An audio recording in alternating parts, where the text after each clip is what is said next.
Well, I was in the organization group of it in 1992. 1993 we had meetings, and in 1993 we chose a president. So I was the second president in 1994. So I've been involved with the food bank ever since. I really had a sister one time that needed to borrow, she and her husband needed to borrow funds. They went to a bank and this is years and years ago, they needed $50 to buy groceries. They went to a bank. The bank said you have to take a loan of $1,000. And so if they couldn't afford to pay back $50, well, they knew they could pay back $50, but $1,000 was a lot of money in those days. So, and there was no food banks in those days.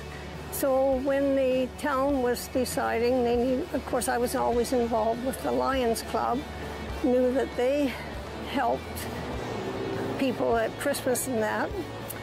And so that's how I got really involved, and through a neighbor of mine. And we knew the counselor, and she asked me, and so I went right up to the meetings, and that was it. I've always enjoyed community service, and I spent 35 years working in public service, so I understand the giving aspect. And so when I retired and moved to town, I was born and raised here, moved away from my career, came back to town, wanted to get involved with something, and a good friend of mine is a volunteer here at the food bank and said, you'd be interested in it. I came in and I started sorting the food coming in, and my job was to sort the craft dinner. Well, I became the craft dinner king. When the pandemic started, we were very, very much just surprised like everyone else, and what do we do? And we knew that the shopping method, we thought we could limit the number of people coming in to shop, properly space them out, wear masks and sanitize hands.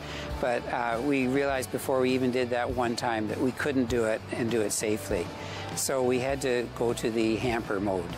And that's where we pre-packed the non-perishable foods.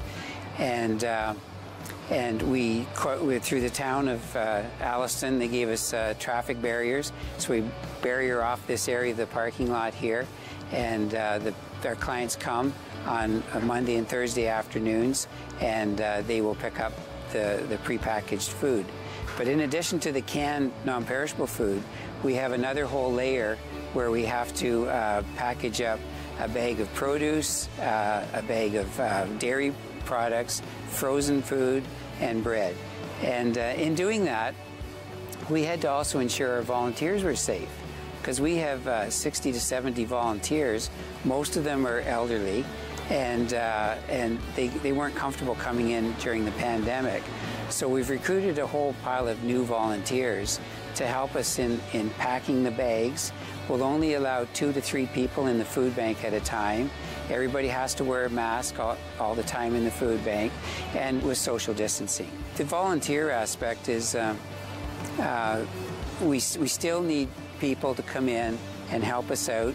We're short right now, drivers with vehicles. We always need that because we do buy a lot of groceries, and we do pick up food to come into us. So that's a requirement. In addition, we had a gentleman that retired from the grocery business, and he was our food coordinator. So now we're looking for somebody that's recently retired with a food background. Would be marvelous to come and see if they can help us out. This community, historically over the years, if we got a little short on money, it was about 4 or 5 phone calls, and the community bounced into action. And I tell you, it's been a very generous community. Right now, since COVID started, we have started up e-transfer into our bank account, and that's helped a lot. We've got a lot of money that way. We do get money through the association, through Food Banks Canada is the top layer. The next layer is Feed Ontario, and we're members of Feed Ontario. we were ready for a burst of new clients coming in. And what happened in the very initial stages, the first few weeks we opened, we noticed some of the clients that were coming regularly weren't coming anymore, but a bunch of new people were coming in, people with part-time jobs that weren't getting the hours, couldn't pay the rent, and so they were coming to the food bank. So overall, our numbers are very steady since the pandemic started. But with the government funding assistance that may be coming to an end, we see our numbers are going to go up. I know our clients, they come from various backgrounds for various reasons. And we're 100% non-judgmental. We're all volunteers. We all care with our hearts. And somebody comes looking for food. The first time they show up, and we're open Monday and Thursday afternoons only, when they show up, they'll get food. Nobody ever leaves without food. But at that point, we'll ask them to, if they wish to come back, to please register with us, and we'll evaluate their situation and make them formal clients. Because of the space limitations with the sorting inside, and we can only have a few people inside, we are in the look for a larger facility because the landlord here has been amazing, and we would hate to leave this, but we've talked to the landlord, and there is no room for us to grow in this particular building. And we do have the food bank here, a basement, another store a few doors down. We have a warehouse in there, and then we also have food stored in another warehouse to keep us going. So we would like to consolidate it all under one roof and help us transition into the future where hopefully we can shop again and serve our clients that way.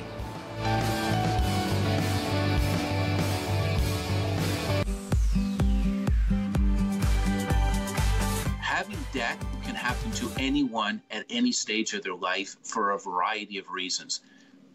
This COVID situation has been a perfect example. You may have been self-employed, or you had a job and you were doing great, and then COVID hit and your income was cut off. That wasn't through a lack of planning. That is a outside of your ability to control scenario that happens. Same thing as people that get injured at work, etc. So there's absolutely no stigma attached to it. We're here to try to help you find a solution that gets you out of a problem. Consumer insolvency statistics to the end of Q2 are down dramatically. They're into record low territory. In fact, the decline in Q2 of this year compared to Q2 of last year was a decline of 45%. And so it would be an indication to a lot of people that says, well, clearly there isn't a problem with consumer debt in Canada. But I don't believe that is an accurate assessment. And in fact, the Office of Superintendent of Bankruptcy has come out with similar statistics.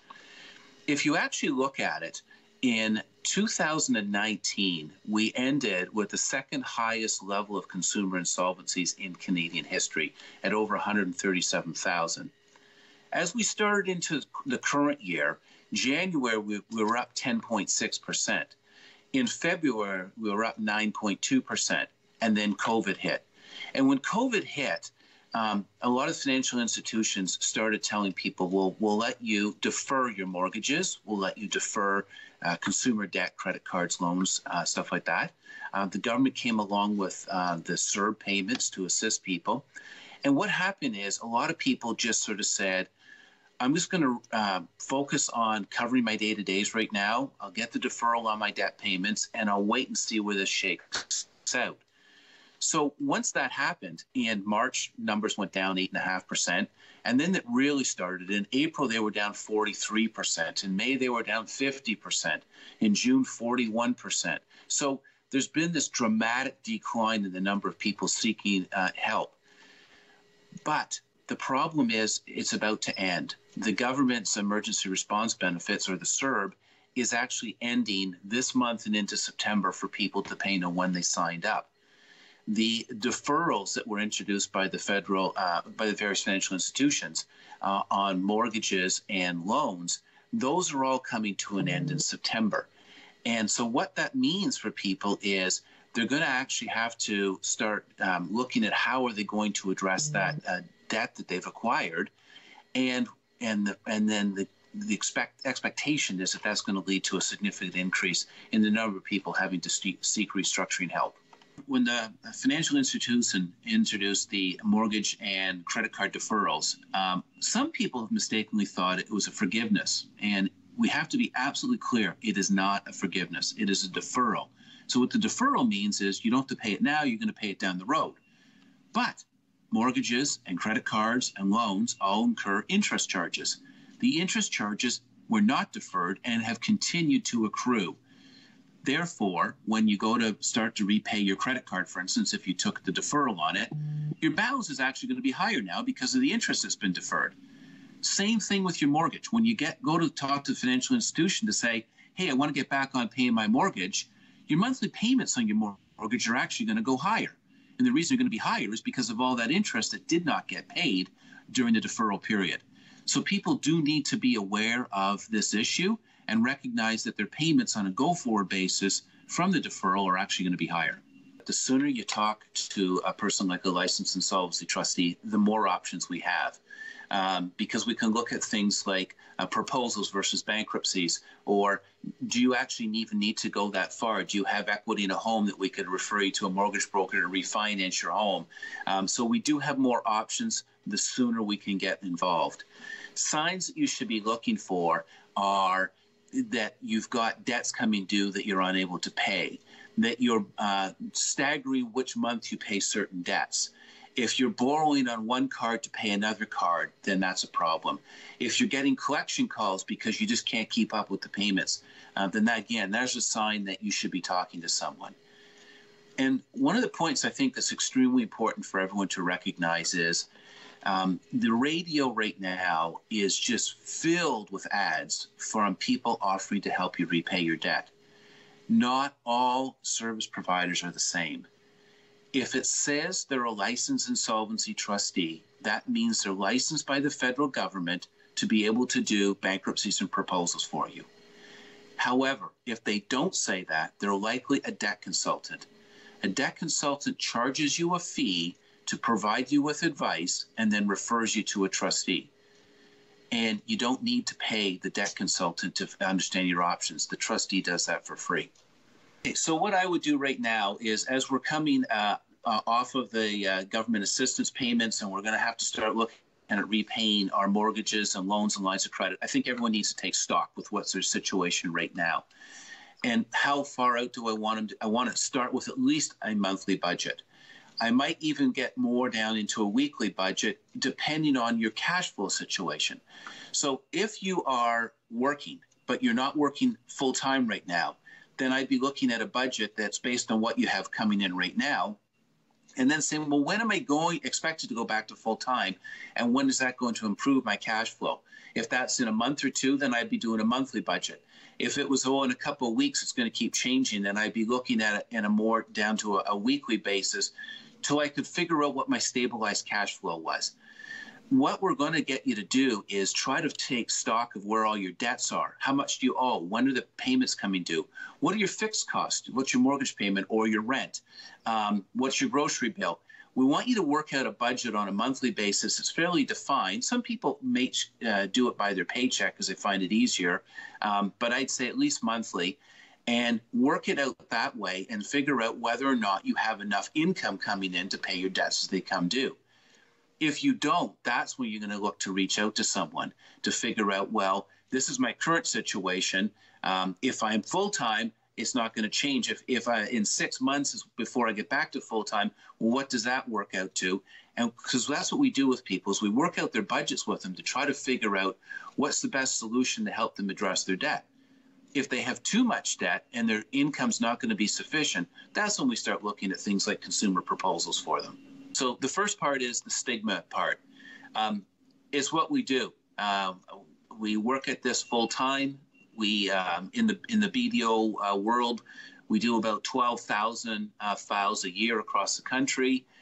We see people each and every day. There is no stigma attached to this. Having debt can happen to anyone at any stage of their life for a variety of reasons. Well, this is where we work with people on their budgets to figure out how they're going to get out of debt.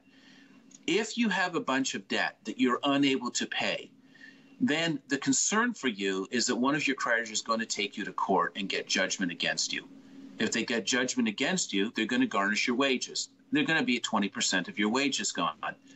If you're barely making ends meet now, losing 20% of your wage to a garnishment isn't going to help situation. And then that would only be one of your debts versus dealing with all of your debts. So to say I can't afford it, that's where we look at options. Should you be in a proposal? Should you be in a bankruptcy? What's the best solution for the person? If you're in a proposal, we work through your cash flow with you to make sure you can afford the proposal. So I don't think saying I can't afford it, if you've got the debt and the chances of a wage garnishment coming are there, you can't not deal with the debt. And it's better to work with us and figure out, well, what are my options? What we see from a lot of people who come in to talk to us is they come in really nervous, maybe from what you were saying, I didn't want to talk to anyone about my debt, or I don't know what my solutions are, I don't know how I'm going to get out of this. And when they leave, they're telling us how relieved they are because they now know they have a plan that we can put in place for them. This year, the Women and Children's Shelter Barrie is doing Walk a Mile a little differently. This year, we are taking the full month of September and going online. We are encouraging people to grab friends and family and strut their stuff any way they wish. Walk, run, skip, hop, all for Walk a Mile. Snap a shot of your activity and share it with us. Once you take a photo and share it on your socials, be sure to use hashtag #WalkAMileBarrie. We want to see how creative you can be while you walk a mile in her shoes. Register at barrieshelter.com. Registration is based on donation, but we do have a new way of giving this year. Starting September 1st, you can text Give Hope to 30333 to donate $25 to Walk a Mile. The pandemic, of course, when it came in mid-March, everything was quite, we tightened up everything. We sent our volunteers home. We sent the majority of our staff home. We still operated our 24/7 nursing care here. Our 10-bed end-of-life care facility was still open, and we were accepting residents and their families to stay with us. But it did just change. We're now doing a lot of screening. Our visitors are restricted to some extent. So that has been a bit of a change for us. Our community programs, like our visiting hospice, we're just starting to go back into people's homes again now with special training for the volunteers. And we're starting to do one-to-one grief and bereavement work. But the majority of it is all virtually. So just like what we're doing now. So things are over Zoom or by telephone support.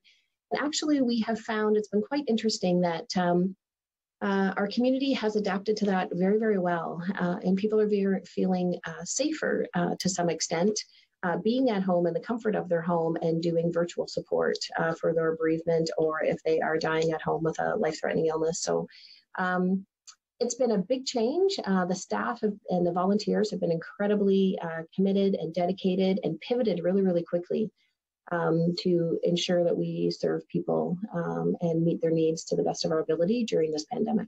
So our hike for hospice has always been the first Sunday in May for many, many, many years. And we have had many families come and join us. So anybody that's been touched by hospice, we come together. We usually come together at Sunnydale Park or wherever the venue may be.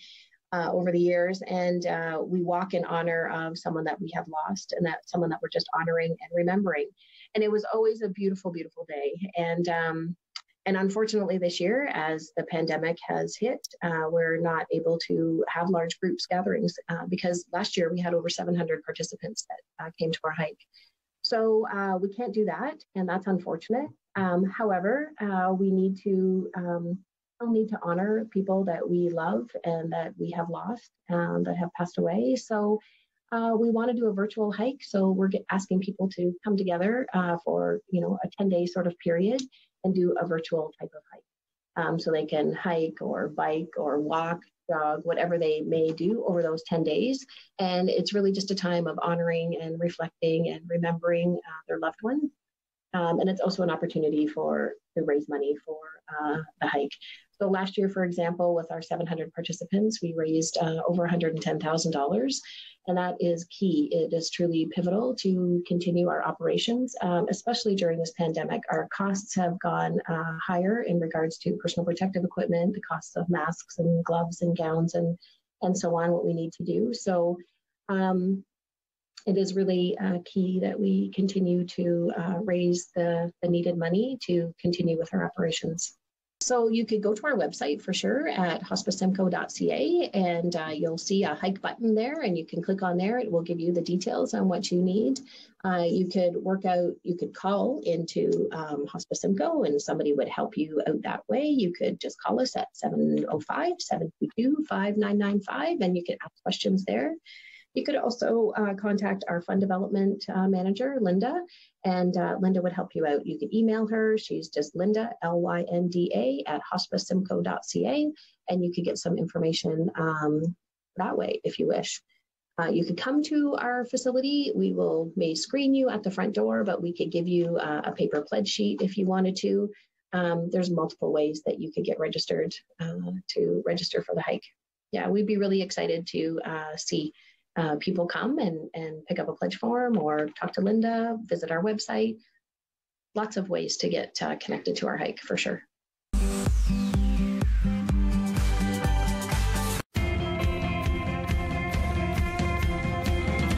Fundraising, of course, is the biggest challenge that every community organization, national organization has. What our club has decided, and actually the other two Rotary clubs in Barrie, is our focus this year is going to be on community. Quite a number of the smaller organizations, not-for-profits and so forth, struggle in times like this to raise money. They don't have professional fundraisers on staff and so forth, so they tend to lean towards Rotary to assist them as much as they can. So again, what our focus is this year is raising money and putting it directly back into the local community as much as we can. The event that we're talking about today is our 42nd annual Lobster Fest event. Unfortunately, we had to cancel the live event, which typically is the first weekend in June of every year, and we chose to go with a lobster to go for this year. The concept of the lobster to go is that you order online your lobster dinner, which is $55. It comes complete with a fresh, flown in Atlantic lobster, cooked, and it's 1.5 pounds. Along with that, we have beef au jus, we have Mum's potato salad. Also, we have corn on the cob and a few other odds and ends, butter, buns, and so forth. All of the products are locally sourced, of course, with the exception of the lobster. So we're supporting local as much as we can. We've partnered this year with Liberty North. They're actually preparing the meals for us. They're packaging the meals, ready to go. It's all going to be done safely, sanitary, and so forth. Our club has 10 various committees. Each of those committees has a responsibility. One in particular is international projects. The others are pretty well locally focused projects. So as an example, our vocational services, quite often we give out bursaries to local students moving from high school into post-secondary school. So again, we're struggling to raise funds, so part of those proceeds will go towards that. Again, the whole idea is focus on community. HuroniaRotary.org. You go under events to Lobster Fest. That'll take you to the direct link where you can read more about it. You can order online, payments done online. You receive an emailed receipt with your pickup time that you choose, and we'll have the meal ready for you on Friday, August 28th. One of the most important things is that our cutoff date for orders is Monday, August 24th. That's very important because we have to have the food ordered in, and it's a long walk for lobsters.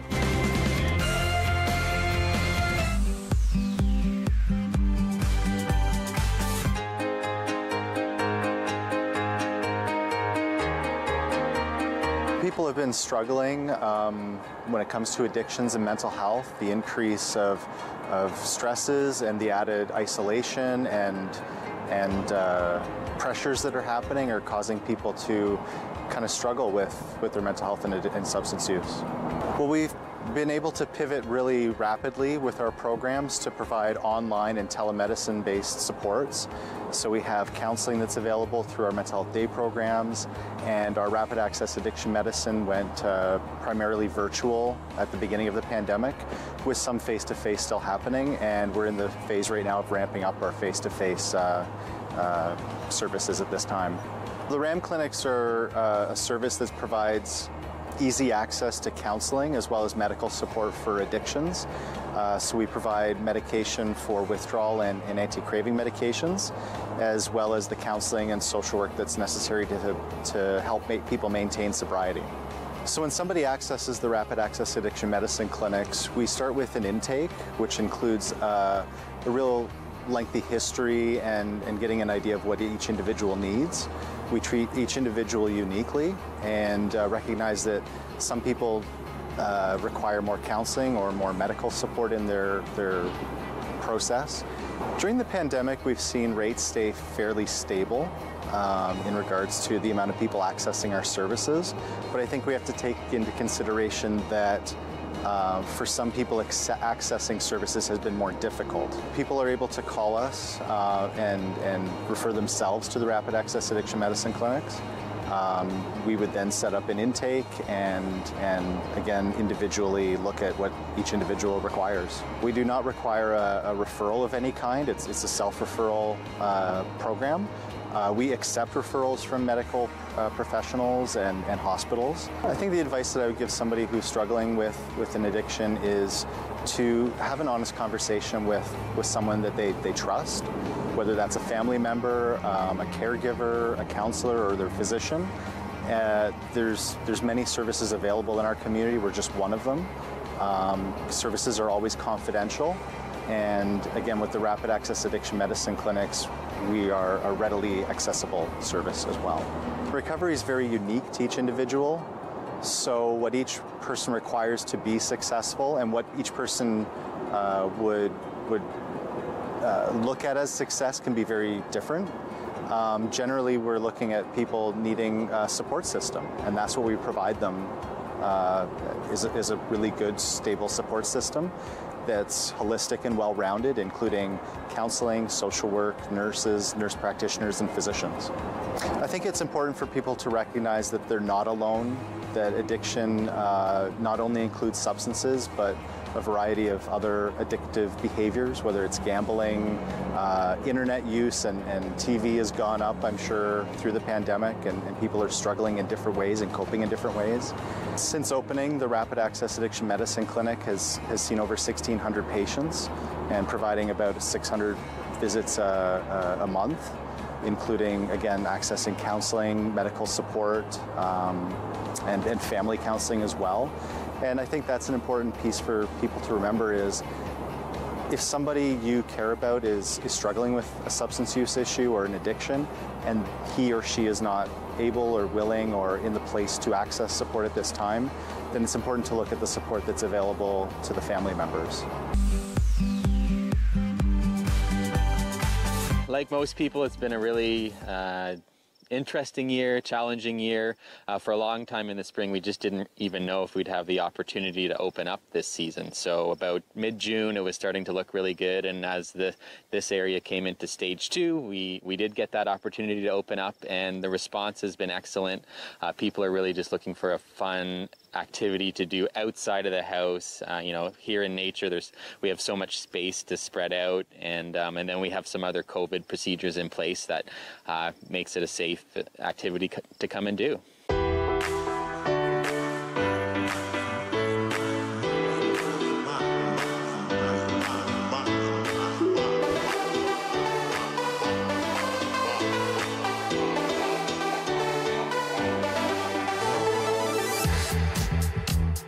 Treetop trekking is just a really fun outdoor adventure that's really anyone can do it. It's where you're wearing a harness and a helmet and you're climbing high up in the trees on different bridges, and there'll be hammock nets, balance cables, and then of course there's zip lines mixed in. It really is for just about everyone. At this park here at Horseshoe Valley, we have activities for ages 5 and up. So our main park, or the main part of the park, is for ages 9 and up. That's what we call our zip line and aerial game courses. And then for the younger kids, 5 to 8, we also have our Discovery Kids courses. Being outdoors really does help. The biggest change though is that we are limiting the number of people in the park at any one time and on any given day. So, we're running at about between a quarter and half capacity at any given time, so that just leaves extra space for people to spread out. Aside from that, all the equipment that guests are wearing, like their helmet and harness, those get thoroughly washed after every single person. Then they get dried and there's a rest period before they can then be brought back into circulation. And then a lot of other things that you probably see elsewhere. Our staff are all wearing face masks. There's lots of hand sanitizer around. And then we're just encouraging people to stay spread out and just a lot of the normal stuff. Getting outside and especially out of the city and into a natural space like this is really great for people. They've been cooped up for so long. It's really been a stressful spring and early summer for pretty much everybody. So just to get outside, blow off some steam, give yourself a little bit of a feeling that you have had a summer. You did do something memorable, whether it's coming treetop trekking or maybe you're going camping somewhere or hiking or out on a boat. Just, I would certainly encourage people to do something something summer-like to get out and at least for your mental health, to just feel like this whole summer is not lost. You can head to our website for more information. It's treetoptrekking.com. That's also where you can go to make an online booking. Again, with us limiting the number of spaces in the park on any given day, we do highly recommend making a reservation ahead of time because we do fill up a lot of the days.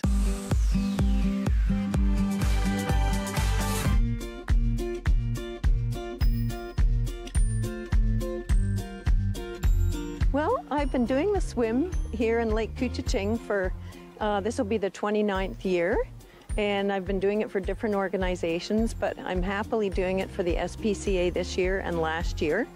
And it's an organization close to my heart, of course, with animals. And so we're doing it this year.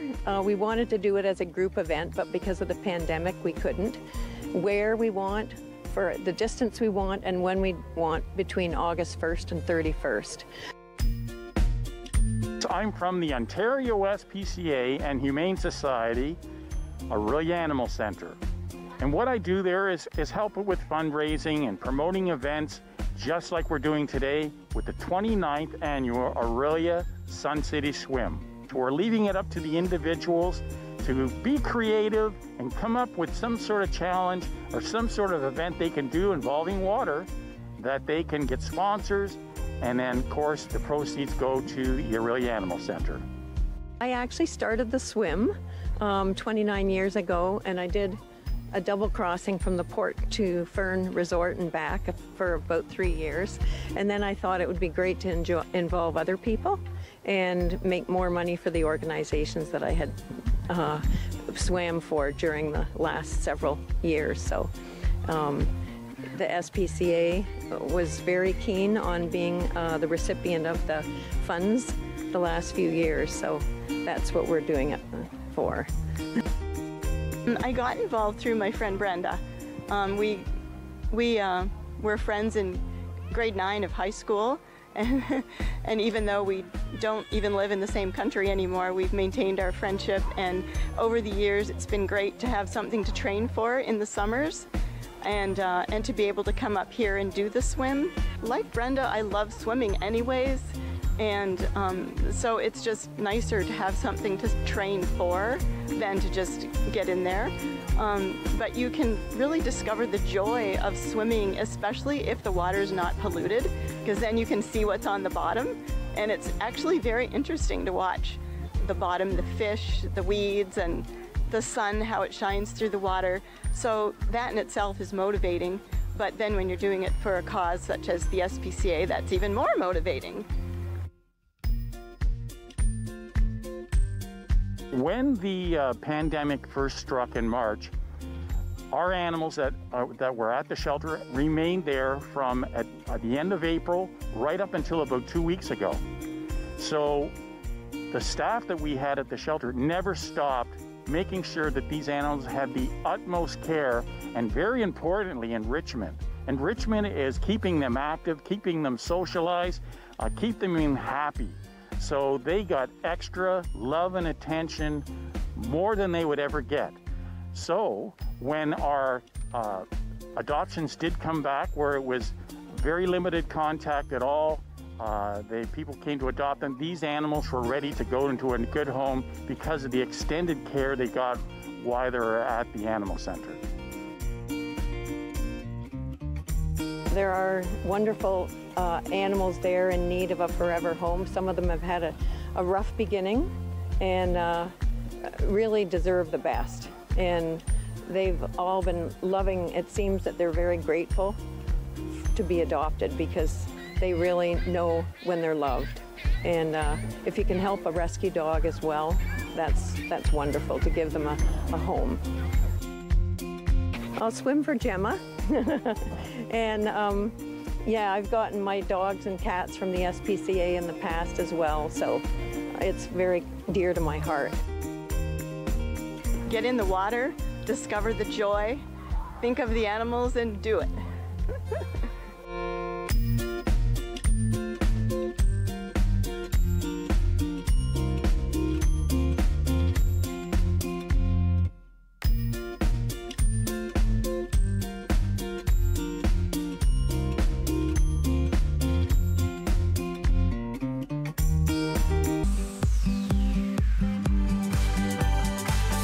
Everyone, Yvonne Heath here, founder of Love Your Life to Death and the I Just Showed Up movement.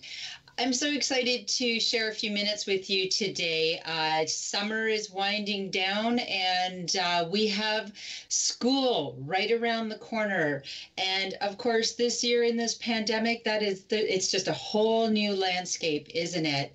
And so I always feel so privileged and honored to connect, have the talk about how this is challenging, right? Let's just be honest. For some people, this is one of the most challenging times. For others, they're excited. There's just a whole array of emotions, a whole array of experiences, and everyone's experience is unique. I've said it before, I'm going to keep saying it. We are all in the same storm. We are not all in the same boat. And we have a choice. We always have a choice. We don't always have the choice we wish we had, but we have a choice of what we do with this time, how we support one another, how we navigate through. So I love speaking to community members and children and teens and teachers. And right now, the most I want to support those involved in education, our educators, our teachers, our parents, our students, and our communities. I mean, this affects everyone. So along the way, there are a few things that I would love you to consider each and every day. Number one is don't forget the basics. People we're trying to navigate, COVID and masks and all of these things. And sometimes people forget the basics, like sleeping, eating, drinking water, movement and exercise, all of these things, that's your foundation. Because when we have to navigate this challenging time, we need that solid foundation first. So I encourage you to never forget the basics and always remember to check in mentally, physically, emotionally, right? How am I doing today? How am I doing overall? Am I happy? If not, what can I do to change that? And intentional self-care, right? What can I do to be even better? I am absolutely devoted to being the very best version of myself, my flawed, imperfect, weird self. And I'm okay with that. No apologies. But each and every day I want to check in and improve on my self-care, because the very best version of me is my greatest gift to the world. And the very best version of you is your greatest gift to the world. And we have that opportunity to be a good example to others, right? We need to check in. And one of the greatest things I'm asking everyone is to do the very best you can and try to stay out of judgment. There are people that will be sending their children to school. There will be others that will be having their children stay home online, and there's challenges in all of that. We don't know everyone's situation. And, we're doing the very best we can. We are navigating through this. There's no files for us to look back on. This is the very first time we've had to experience all of these challenges, a global pandemic. It is affecting everyone. And truly, we are all doing the very best we can with the information we have and with our unique circumstances. So I encourage you to be the very best version of yourself. Take extreme good care of yourself, mentally, physically, and emotionally, and encourage others to do the same. You don't have to be strong for everyone. You don't have to be strong for your children and put on a face that you're always okay. Learn together. When you're struggling, let your children know. When you're doing okay, shine your light and just show up for others. And when you're not, ask others to just show up for you. Ask. And another great thing that I really want to encourage everyone to do is remember that in this global grief, this is what we are experiencing, global grief. It affects us mentally, physically, and emotionally. If you see someone that they are just not themselves, that you have some concerns, ask. You don't seem to be yourself. Is everything okay? And if you can't approach them directly, tell someone who maybe can make a difference for them. A teacher, a counselor, somebody. Reach out. Because connection is key, and connection is going to be what gets us through this challenging time. We are all in this together. We are all affected by this in one way or another. I encourage you to practice intentional and extreme self-care, gratitude for everything that is in place. We can learn online and we can connect online. I am so grateful for that. So extreme gratitude, kindness, just showing up for yourself first, and just showing up for each other. Because that is the very best that we can do at this time and always. So thanks, everyone, and feel free to connect anytime at loveyourlifetodeath.com. Bye for now.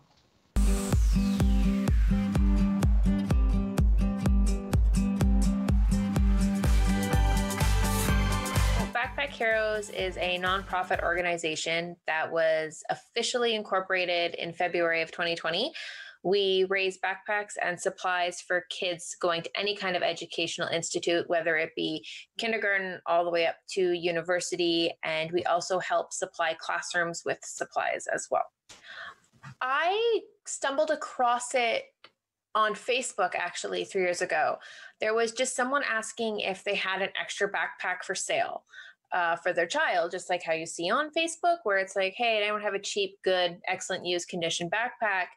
And I just kind of went, I wonder how many people need backpacks. It was just kind of like a light that went off when I saw that post. So I put it out there, like, anybody need help with their kids for back to school? And then I had one message me, and then another message me. And then I realized that a lot of them were actually high school students. A lot of places don't have cheap high school backpacks or cheap high school binders. So it kind of took off from there.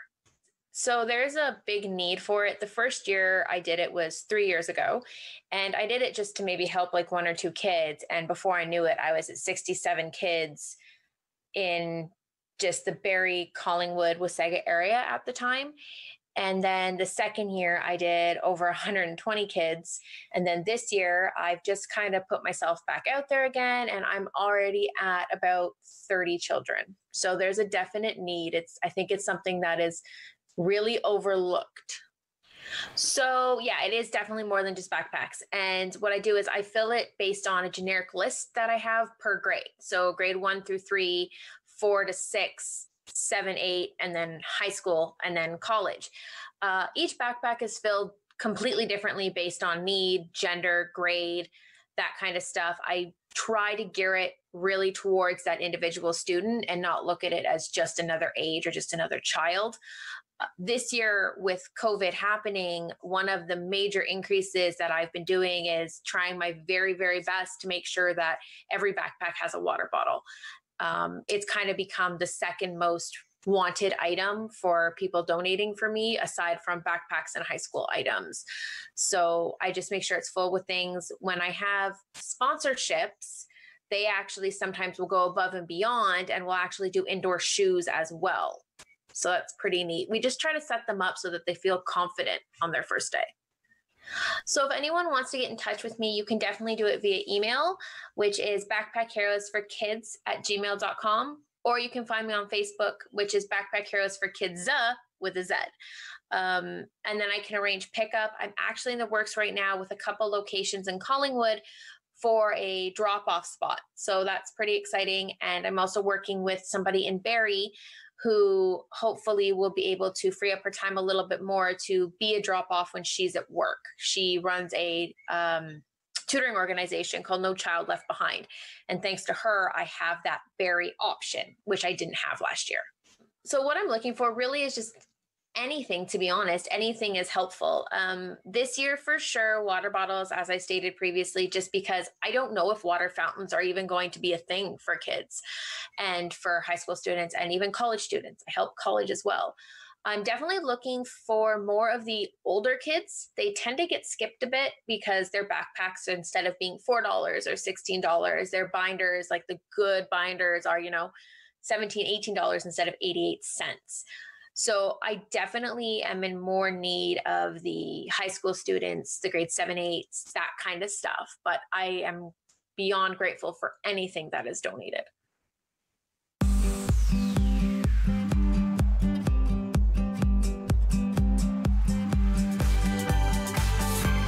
The Shoebox Project for Women, supported by DREAM, we are a national charity, and what we do is we help empower women who are homeless or at risk, and it is throughout Canada, US, and London, and then I have the opportunity of having brought it local to Simcoe County and Simcoe Grey. Well, we help in terms of education and empowerment, and we have various things available. We actually are just launching things through a pilot project as well to go to schools as well.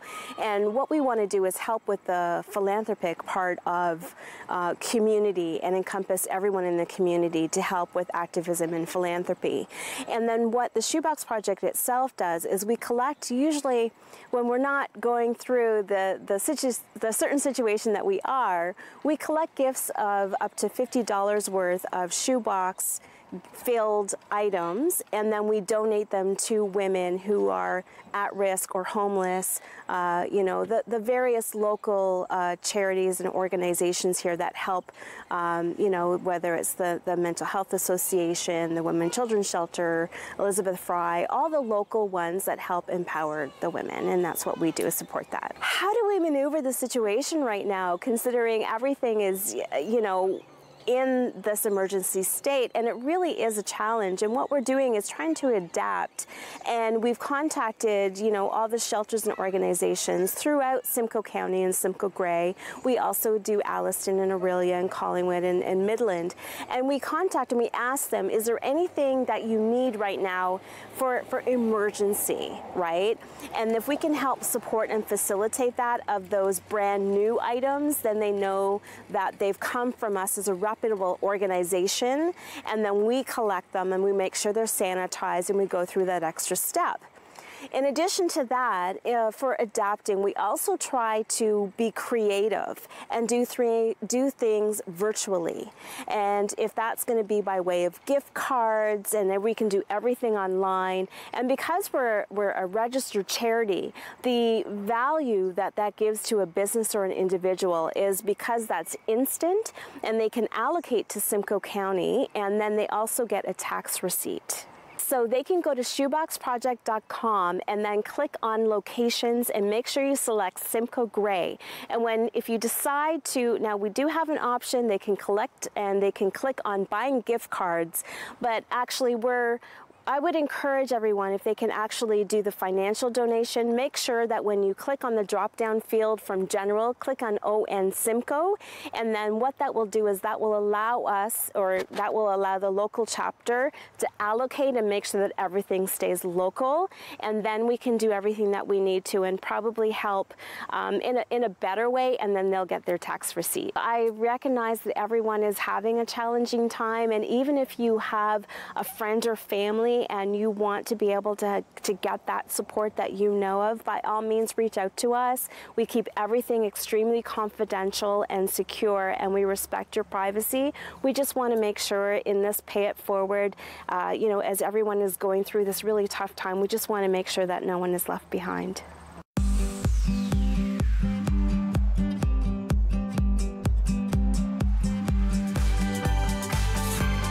We have 8 children who've all been born at Stevenson and have been looked after in various childhood. We had one broken bone in all those years, but we had asthma and other, of course, childhood issues, which was nice to just have to come right here. And I have 9 grandchildren and another one on the way, who 9 have been born here, except for one when the OB had to be closed. So it's important to all of us that Stevenson grows. Well, Carol is a volunteer with our foundation on our capital campaign cabinet. But in addition to that, Carol stepped up when the pandemic started and has been making masks for our community members and doing it as a fundraiser for the foundation. Because I am a sewer, so I started by making some for myself and my family, and then friends started asking, and I, you know, was stuck at home, so I needed something to do. And I had touched base with somebody at the hospital. I don't think it was Tanya. And at the time they had people making masks. They didn't really, and they couldn't use the cloth masks yet. So I thought, well, I'm just going to make them. But then people started asking and wanted to give me money. And I didn't want money, so I decided just to collect money for the hospital and pass it on to the hospital. And community has been so generous. So Carol's family has come together and pledged $5,000 to our Because of You We Can campaign, and it's our capital campaign to raise $30 million for the redevelopment of Stevenson Memorial Hospital, as well as annual equipment needs, technology priority needs. I charge $6, but give $1 to the hospital, and I also tell people if they want to round up or give more, that will go directly to the hospital. So up till now, I've made over $600 and donated $2,800, and there's more sitting at home waiting for the next deposit. What's been really incredible is how the community has stood up for this hospital, and from everything from donating PPE that they had in their businesses to making masks like Carol has done. We have also 2 other community members who have been making masks, Sandra and Elsie. But really it's been incredible to see that people just want to help in whatever way they can and come together as we are safely distancing, come together in whatever way they can.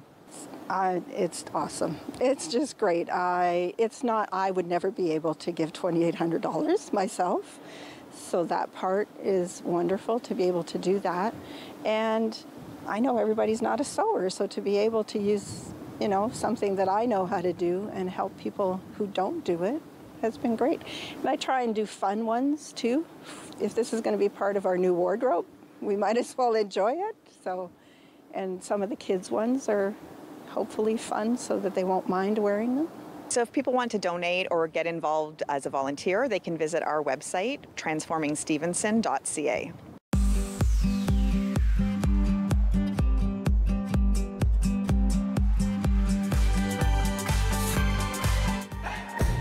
In 2019, we had a fantastic event here with 844 runners, 25 dogs and 2 horses. We raised over almost $104,000 on that day with a budget of $0. Fantastic achievement. The whole community pitched in. Every service, every product that we used was donated. We really showed the heart of Georgian Bay through this event. Based on our great success in 2019, we really wanted to do something bigger and better than ever this year, 2020, especially because it's the 40th anniversary of Terry's Marathon of Hope. We set out to do that, and then along came COVID, and everything changed. We had to rethink all of our plans at a national and local level and create something new this year. So what we're asking is on September the 20th, we're asking everyone in our whole area to put on Terry Fox shirts, watch our TV special at 9:30 on Rogers Cable, and then go out at 10 o'clock, go wherever you want, run, walk, jump, skip, whatever you want, as far and as fast as you want. This is your run, your way. Do something great for Terry. In addition to that, we're also asking the community to form small teams and run small community events for Terry as well. Not large gatherings, just 5, 10 people, a bake sale, a garage sale, a barbecue, whatever you can do something in Terry's honor this year.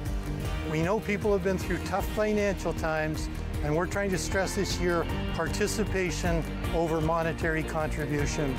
So give what you can, give if you can, but generally, whether you can give money or not, be part of this in honor of Terry. Thank you very much.